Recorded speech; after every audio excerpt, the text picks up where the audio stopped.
morning. So in this talk, I'm going to give you some information about how LinkedIn is doing the reserve price. Right? So my talk is going to be consisting of 3 sections. The first one is why does LinkedIn want to build reserve price models? Second one is how we build that. And of course, the last one is what is the impact in the real online social advertising environment. Okay. So LinkedIn. If you come to LinkedIn on your mobile phone or desktop, the first thing you're going to notice, I guess, is the newsfeed, similar to Facebook newsfeed. You're going to see the updates from your friends, from your connections, who has changed their job, who has shared some articles, and among them, you're going to see ads, of course. And sometimes we call sponsored, sometimes we call promoted, but this is the ads. Sometimes people call social ads, or native ads, or whatever, but we call sponsored content, SC, for simplicity. So the number of SC sponsored content we're going to show on your newsfeed is limited. Usually, on the first page, there's only going to be one sponsored content we're going to show you on the first page. Of course, different position in this newsfeed will have different user engagement with different desirability.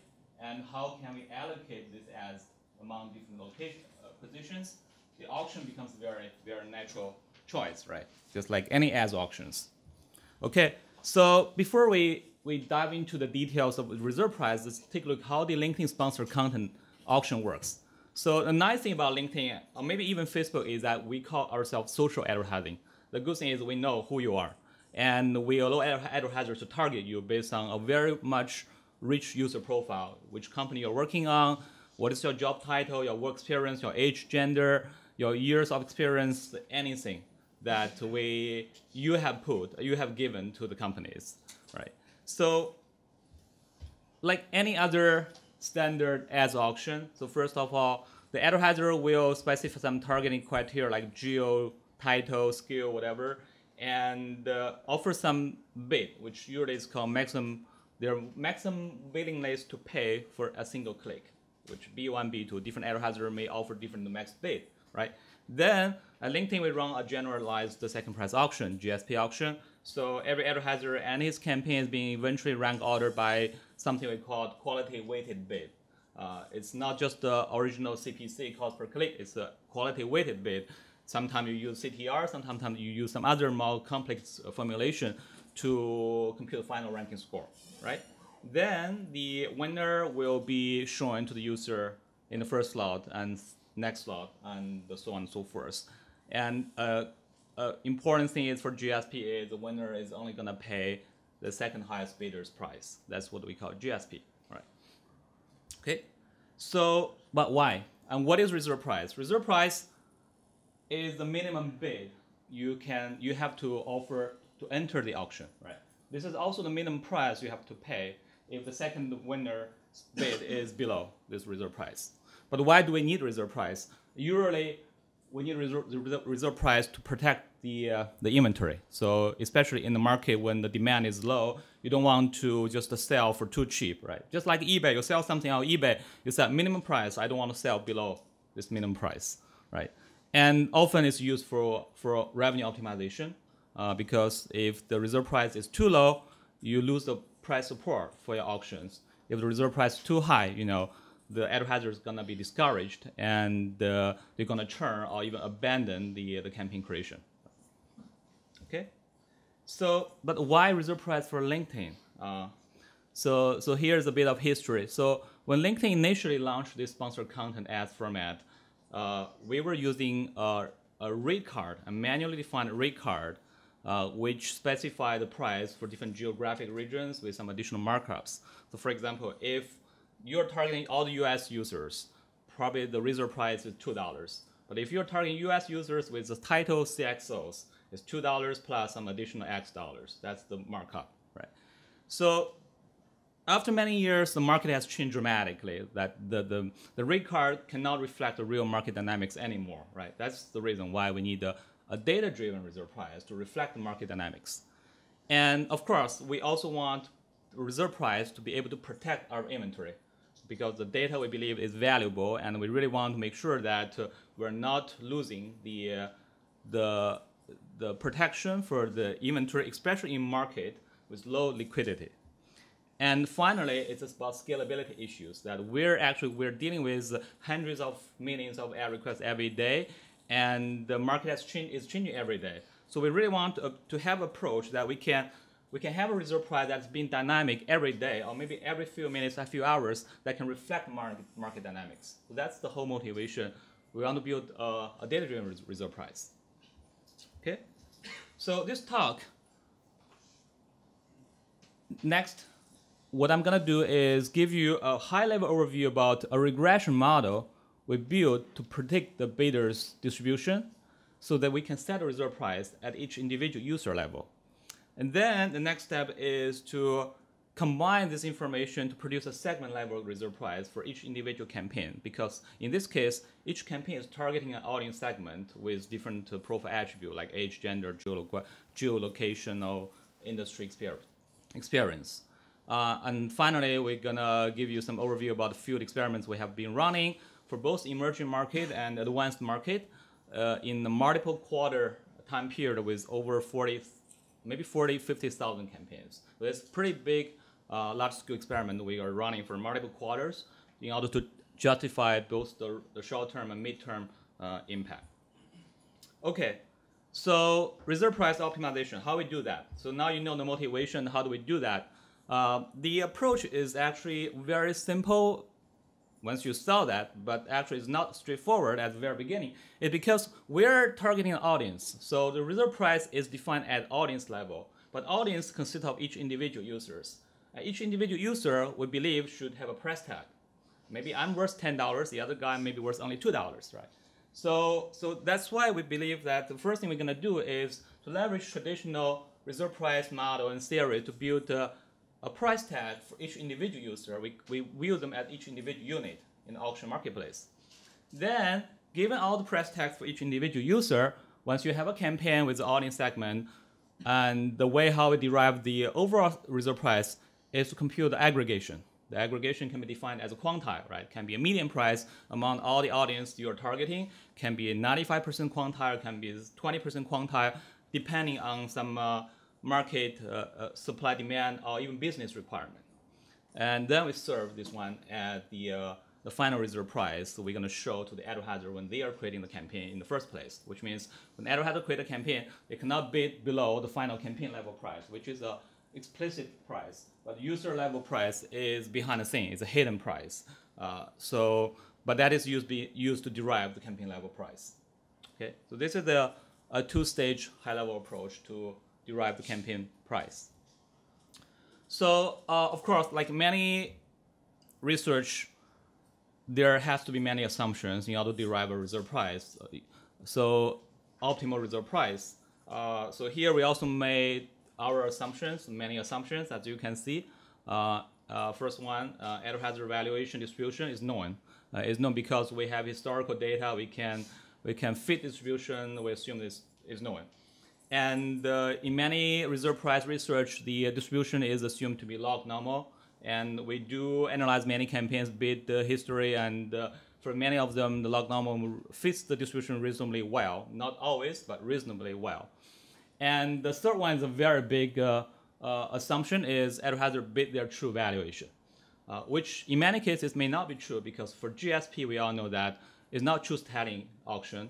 And the advertiser has incentive to shift their bid, which means they can bid below their true valuation, can still get better utility because there are many different slots. You don't have to show in slot number 1.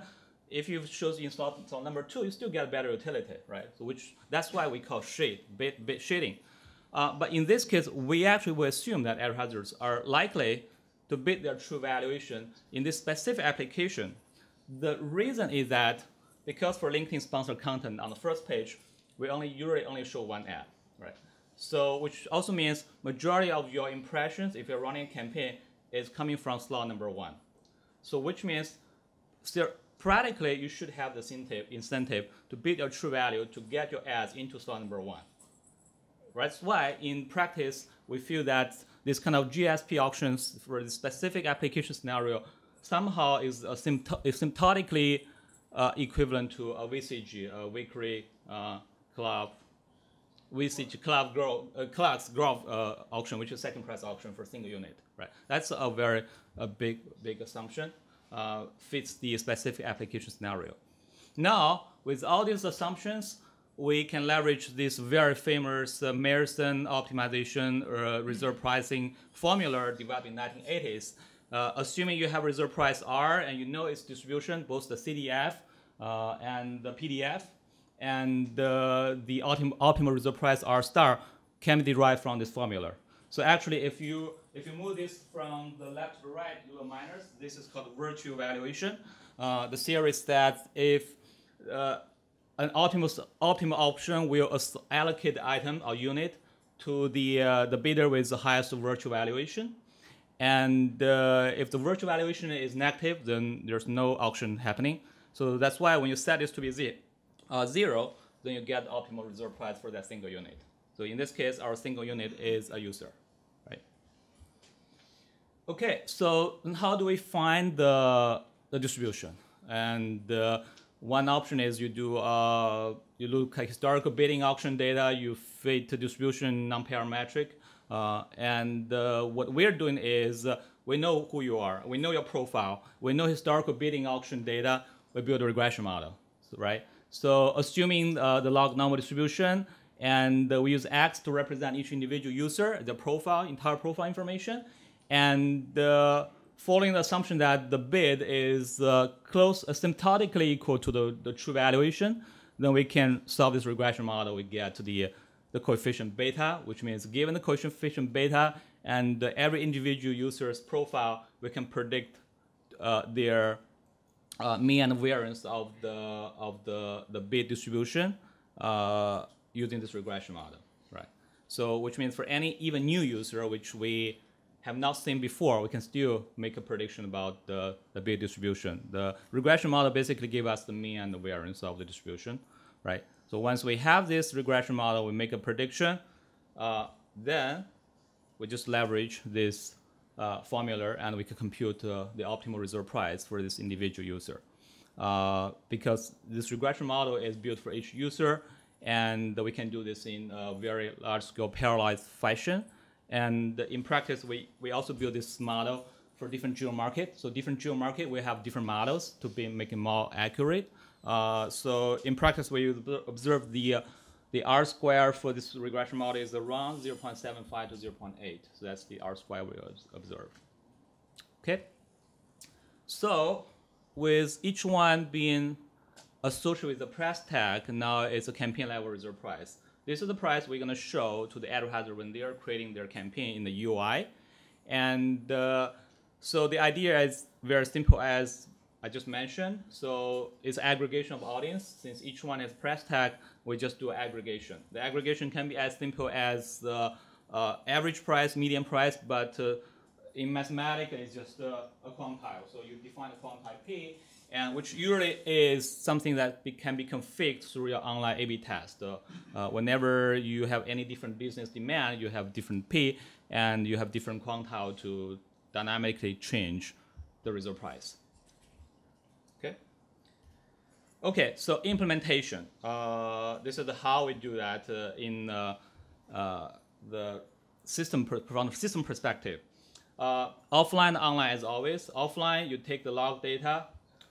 You build the regression model, and the very important thing is we have to store each individual user's price into an online store. It's an analytics store, which is something I also want to advertise. It's called Pino. It's open source, LinkedIn open sourced online analytics store that you can do lots of slice dice about your data in real time with very low latency. And we store every individual member's data. The online, when advertiser creates a campaign, you can do a real-time aggregation based on different percentile, quantile you have specified. So the infrastructure is just as what I described. Offline, you have to take the action log, user profile, you build user in regression, and you get user reserve price, and you put them into a store, which is called online analytics store. Then in the online environment, when advertiser creates a campaign, you aggregate information from the audience, you get reserve price, and you show this to the advertiser so they can offer the bid greater than or equal to the reserve price. This is a very high-level architecture about the system. Okay, so finally, results. In order to quantify the impact, we actually analyze the reserve price in both the emerging market, where the demand is relatively low, and also the advanced market, like US, Canada. This is very much a competitive auction marketplace. So by looking at the emerging market, we do observe that by using this model, we actually drop the price. We drop the price by 20 to 60% in this different geo market, especially in Latin American, Indian, for example. And at the very beginning, we would expect a very big revenue hit. And the ad ops in those regions are not happy before we even launch this test. But it turns out that although we drop the price, we stimulate the demand significantly, right? Which means eventually the revenue is up. This is how the demand looks like. If you look at the y-axis, basically indicate the auction health, how dense the auction is about for each campaign. Then the moment we launch this new reserve price, which basically means when you're dropping the reserve price, we stimulate the demand significantly, which means we're selling more and eventually we make more revenue for this case. This is for emerging market when the demand is not very high. So by deploying the data-driven reserve price, we're actually stimulating the market so to improve the revenue. For the developed market, the story is different because it's a very high supply demand, a high sales through rate, and we look at all CPC campaign in the US, for example, in this case, and we stratify sampling all the advertisers, and we do actually real online A/B test, and we do observe that the price is going up. An average median bid from the US actually increased by almost 2% for campaigns bidding above the reserve price. And this is about revenue metrics. For advertiser-centric metrics, because we want to make sure that if we increase the price, we don't harm the advertiser to discourage them from creating the campaign. And we also look at the advertiser churn. Churn basically means you're running a campaign 2 weeks ago, you're still running a campaign now. So actually, we're observing a reduction of the churn because advertisers are bidding higher, using more reasonable price, they're winning more auctions, getting more return, they stay in the system for a longer term, right? So this is basically a summary of what I just described. In the developed market, price is going up, but advertiser churn, abandonment actually are dropping. So they're getting benefit from the reserve price. So that's all. That's pretty much all I'm talking about for this work. Of course, as you can imagine that in order to build this kind of distribution of fitting model, you are relying upon existing reserve price in the system. If your existing price is already either overvalued or undervalued, then we're looking at a truncated distribution, right? And that's a problem we're facing now. And in order to overcome that problem, we do some kind of additional discount. We apply discount to the data and even the model we have built so we can address the issue a little bit. But in the future, we want to look at other Cox models or other survival-based model to look at truncated distribution so we can better address this issue. So this is one of the ongoing work we're looking at now. Okay, that's all. Thank you very much. Questions?